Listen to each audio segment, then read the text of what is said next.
Hello, welcome to Unboxed God, where we detox from religion and discover the God who refuses to fit inside the boxes we were given.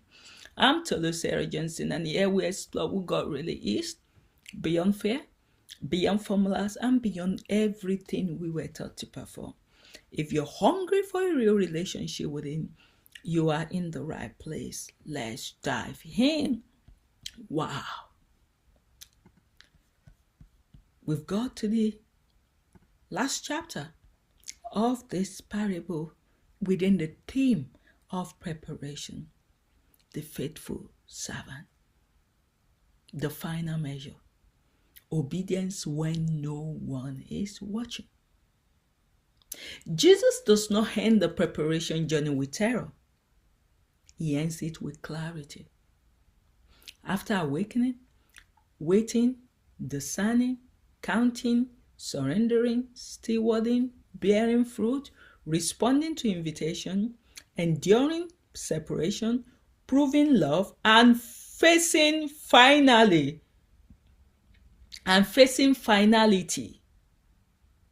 Jesus asks one last question. Not about brilliance, not about gifting, not about visibility, but this. Were you faithful when no one was watching? And this is the final standard. Yes.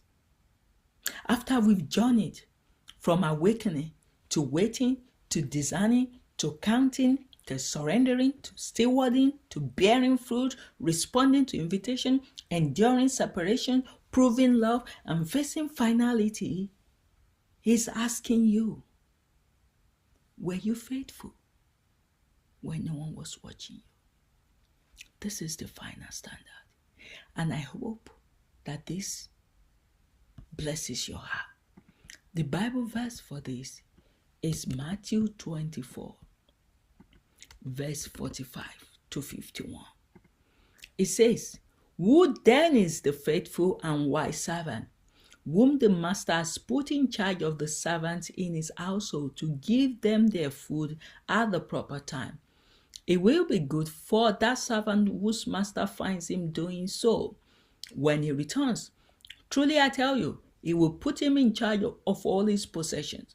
But suppose that servant is wicked and says to himself, 'My master is staying away a long time.' And he then begins to beat his fellow servant and to eat and drink with drunkards. The master of that servant will come on a day when he does not expect him, and at an hour he is not aware. He will cut him to pieces and assign him a place with the hypocrites, where there will be weeping and gnashing of teeth." That's powerful. With the hypocrite. A lot of Christians are hypocrites. They don't love. They're not nice. They're very vindictive. I've never seen a bunch of hypocrites like Christians. A pastor that sleeps with a church member and comes to the pulpit to deceive the members and sound righteous. A pastor that is not willing to be transparent on the pulpit about his past life. A pastor that embezzles the money in the church. I could go on. And it's not just the pastor. So are the members. And Jesus is saying, if you're an hypocrite, where you belong is hell. So you need to ask yourself, are you an hypocrite? Are you who you say you are? Or are you deceiving yourself and you are deceiving other people?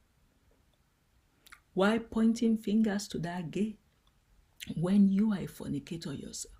You are an adulterer. What makes you better? I wonder. And I guess you should wonder as well. So, verse 25 says, "A faithful, sensible servant is one to whom the master can give responsibility." Notice what qualifies the servant. Not charisma, not result, not recognition. Faithful, sensible. This servant is trusted because they are consistent, not impressive. And that's what I've come to understand. You don't need to be the best. But when you are consistent, when you are available, God will use you. So don't you ever think that God uses the best. Let's look at it. A lot of times, it might not be yearly, I don't know how often they do it. They do these pageant beauties where people say, oh, they are Miss World, Miss Africa, Miss Nigeria. Do you want to tell me that the person that was crowned Miss Africa, for instance, is that the most beautiful person in the whole of Africa? No! But that's the person that showed up to the competition. So they will have to take from the ones that are available in the competition. They cannot go out and be looking for the ones that have never shown up. So they crown them. They call them the most beautiful person. But you know that that's not the most beautiful person. But that's the most beautiful that was willing, that had the courage enough to step out. So don't you ever blame yourself. Say, oh, I can't sing well, because that was what I used to tell myself.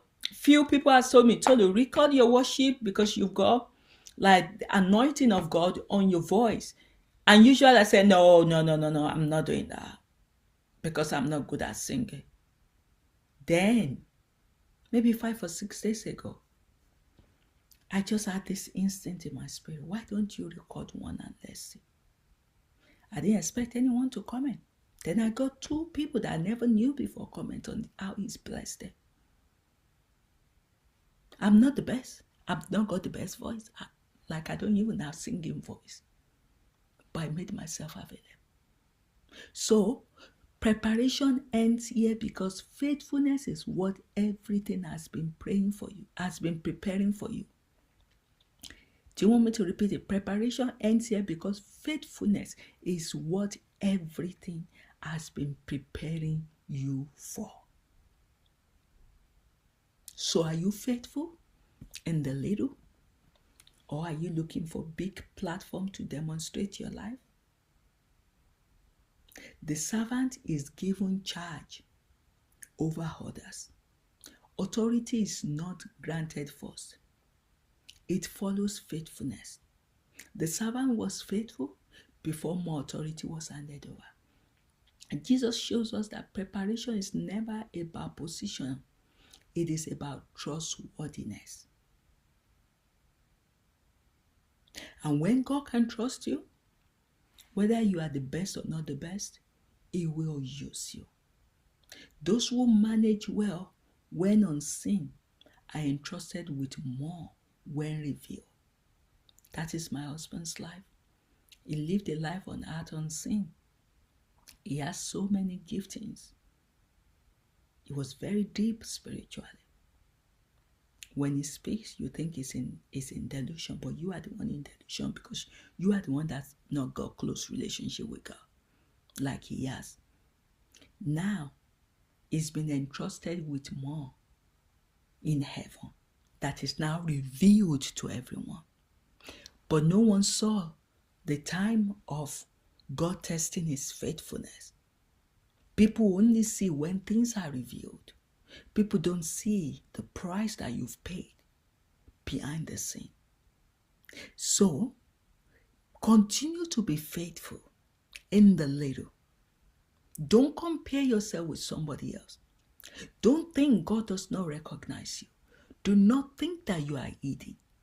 Always continue to be faithful, because one day that faithfulness will be revealed to all. So it says, if the master returns and finds that the servant has done a good job, the sentence does not say if the servant feels ready. It says if he is found faithful. This is discovery language. Faithfulness is not declared by the servant. It is revealed at return. And the reward is not rested on. It is expanded trust. So preparation ends not in retirement, but in deeper responsibility. Yes, because the Bible says, but what if the servant thinks my master won't be back for a while? So this is the same danger Jesus warns about at the beginning. No rebellion, assumption. The servant does not deny the master's return, he postpones it. Delay changes behavior. What begins as patience becomes permission. Yes, it becomes excuses. So do you still keep giving yourself excuses? Now when you have time. This parable was last intentionally because as you finish this book, are you going to be a faithful servant or will you continue to be the unfaithful servant? This is a warning for you because if not, there's going to be an internal separation that will be too late.